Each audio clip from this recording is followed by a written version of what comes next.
আর আরেকটা কথা, গোয়েন আলী এই হিন্দি ভাতার ওর ভাতারগিরি তোর সঙ্গে করতে পারবে, আমার সঙ্গে পারবে না কিন্তু। বল না আসতে এখানে, আমার এই গেটের সামনে আসলে তো গার্ড ওকে রামপাট জুতাবে। কেন কি দেখ, ফ্লাইটে টিকিট না থাকলে আমরা ঢুকতে দেবো না। আর ও যেরকম ভাষা ওই থাকে চলে, মুম্বাই বা বিহারে কোনো চলে থাকে, ওই চলের মানুষকে তো আমরা এখানে ঢুকতে দিব না। এখানে আসে ওরা ড্রেন সাফ করতে, তারপরে ঘর সাফ করতে, ঝাড়ু দিতে, জুতা সাফ করতে, ড্রাইভারগিরি করতে, ওটা বেশি এখানে আসে না ওরা, বুঝলি? এরকম ছোট লোক যার ভাষা মুখের, ওরা এই লেভেলেই আসে। আর ওকে বল ওর 10 জনম লেগে যাবে এসডি জায়গায় আসতে। আমার যে ইনহেরিটেন্স আছে, আমার যেরকম ক্লাস আছে, আর যেরকম পয়সা, যে ওইটা বললামই না, চল ওই লেভেলে আসতে ওর অনেক অনেক অনেক জনম লেগে যাবে। তো আসতে বল।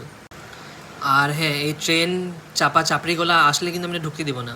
ফ্লাইটে টিকিট লাগবে দেখাতে, তবেই ঢুকতে পারবে। এই গাওয়া চাপড়ি আমাদের অ্যাপার্টমেন্টে ঢুকবে, গার্ড ওকে তাড়িয়ে আগেই ভাগিয়ে দেবে, বুঝলি? সো মনে রাখবি কিন্তু।